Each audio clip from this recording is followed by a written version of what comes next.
I had never seen such hairy legs in my entire life. 360-degree reality, sunset beach, I don't need HGTV.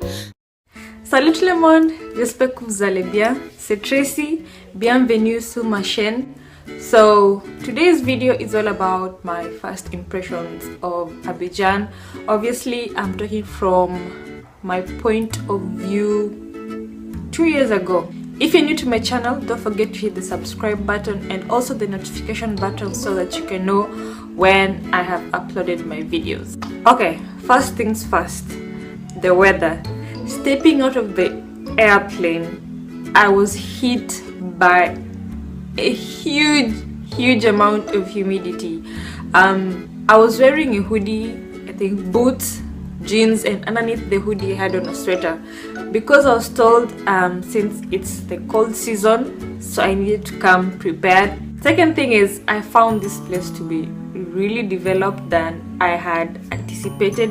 And I know you're wondering, okay, you're coming from an African country, why wouldn't you think that this place will be developed? Thing is, before I came here, I did my research because I wanted to know where's this place I'm going to live.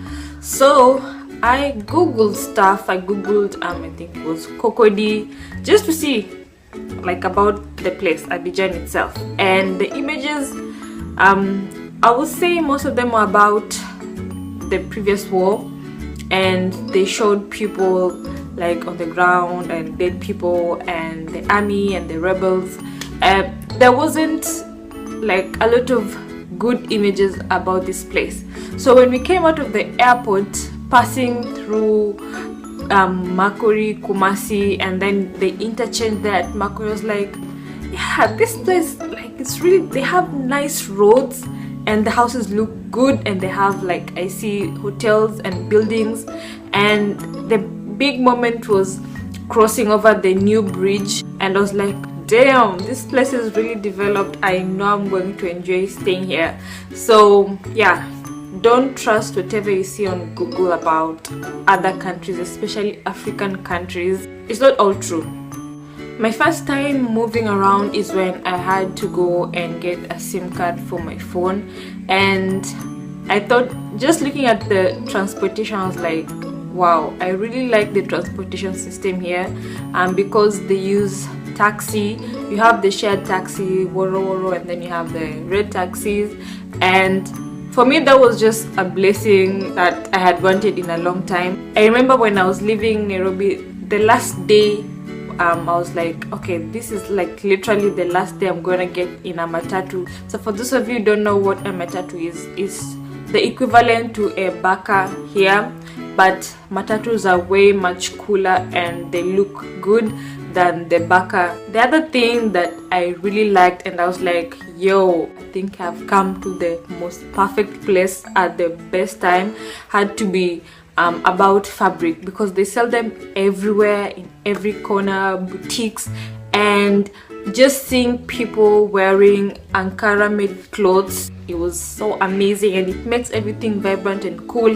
And I noticed how, like, let's say the women or the maids, when they're at home, they're just tying the fabric around their waist. So I was like, I really want to have a suitcase full of fabric when I go back to Kenya. And I am wearing mine. I remember noticing how almost everyone here has a new car, like not brand new from the showroom, but like, let's say 1 year or a year and a half brand new kind of a car. And I would ask myself, why does it seem like everyone here has a new car? I was explained to that, Ivorians really like spending money, but that's a discussion for another day. Fashion trend. Unlike Nairobi, I realized that with this place, it's not really easy to tell what's trending in Abidjan. Sometimes you can notice like a few things here and there, but it's not as obvious as Nairobi, where like you'll see so many people wearing the same stuff, and then every boutique is selling the same stuff. So for a while, like let's say in 2015, I didn't know like what fashion trends were in. let's talk about hand sanitizer.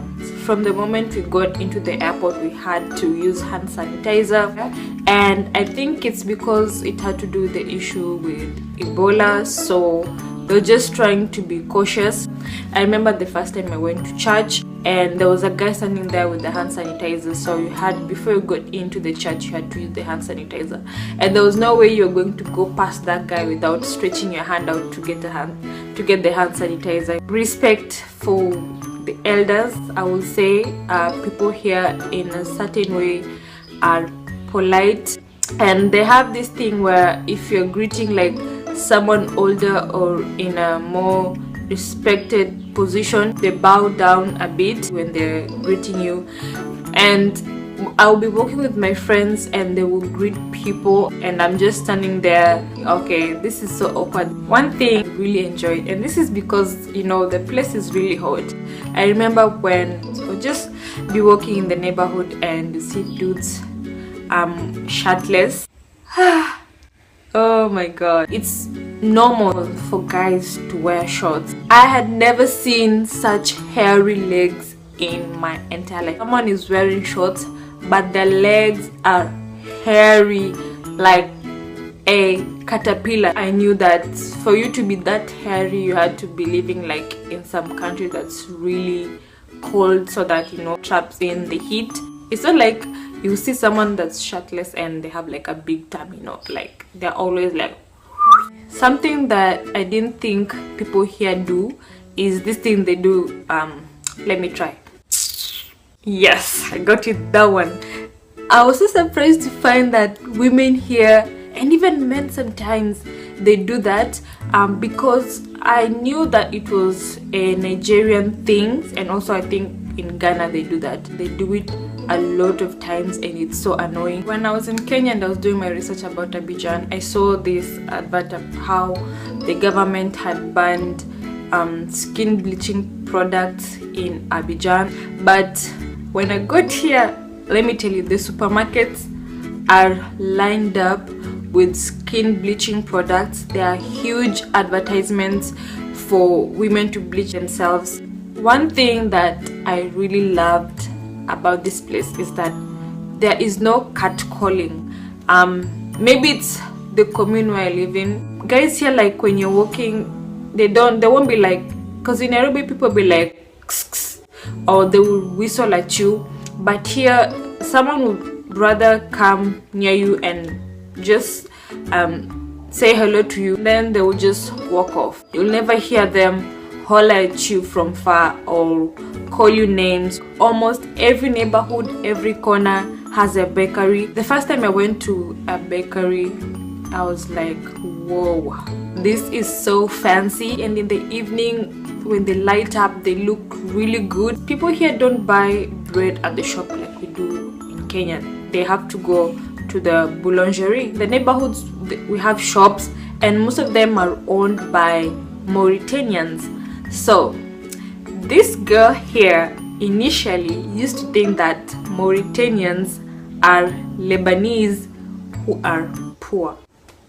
I noticed that I would say almost, like maybe 90 to 80% of the private schools here are just built on villas. The first time I went to a friend of mine's university, so I got there and then I'm looking at the building, I'm thinking, wait, this is a villa.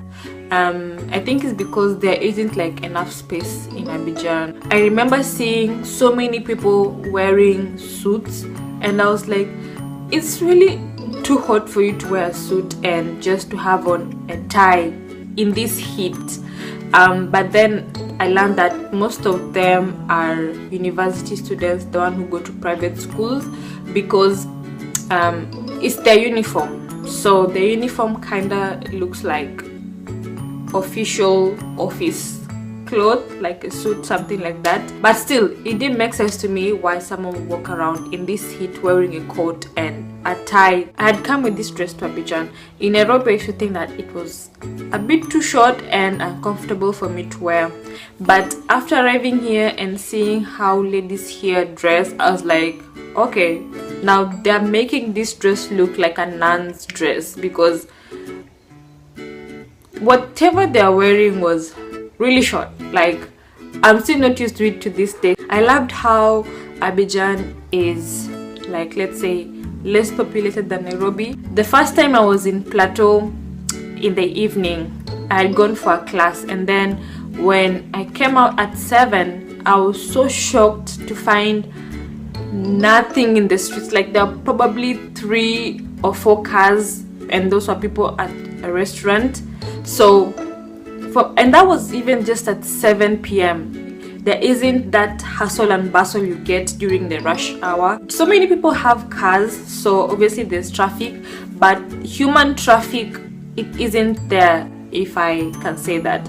So that's it from this video. I hope it was informative.